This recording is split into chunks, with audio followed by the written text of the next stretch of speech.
ప్రపంచానికి. అసలు క్రిస్మస్ ఎందుకు సెలబ్రేట్ చేసుకుంటారు?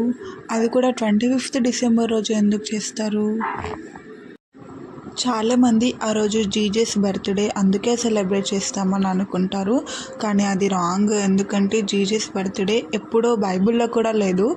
యాక్చువల్లీ క్రిస్మస్ స్టోరీ ఏంటి అంటే, ఏషియన్ డేస్లో సాటర్నేలియా అనేది ఒక హాలిడే ఉండేది. ఆ రోజు ప్రతి ఒక్కరూ వాళ్ళకి నచ్చినట్టు ఉండేవాళ్ళు. వాళ్ళకి నచ్చిన ఫుడ్, డ్రెస్సెస్, ఇంకా ఒకరికొకరు గిఫ్ట్స్ ఎక్స్చేంజ్ చేసుకునేవాళ్ళు. సో అప్పుడు వాళ్ళు అనుకున్నారనమాట, వన్ డే కాదు ఎవ్రీ ఇయర్ మనం ఇలాగే సెలబ్రేట్ చేసుకోవాలి అని. ఆ రోజు వాళ్ళు సాటర్నేలియా హాలిడే December 25th సెలబ్రేట్ చేసుకున్నారు. సో అది అప్పటి నుంచి ఇప్పటి వరకు December 25th రోజు అలాగే సెలబ్రేట్ చేస్తూ కంటిన్యూ అవుతూ వస్తుంది. అది క్రైస్ట్ మాస్ కాస్త క్రిస్మస్గా కన్వర్ట్ అయిపోయింది. సో ఇది డిసెంబర్ స్టోరీ.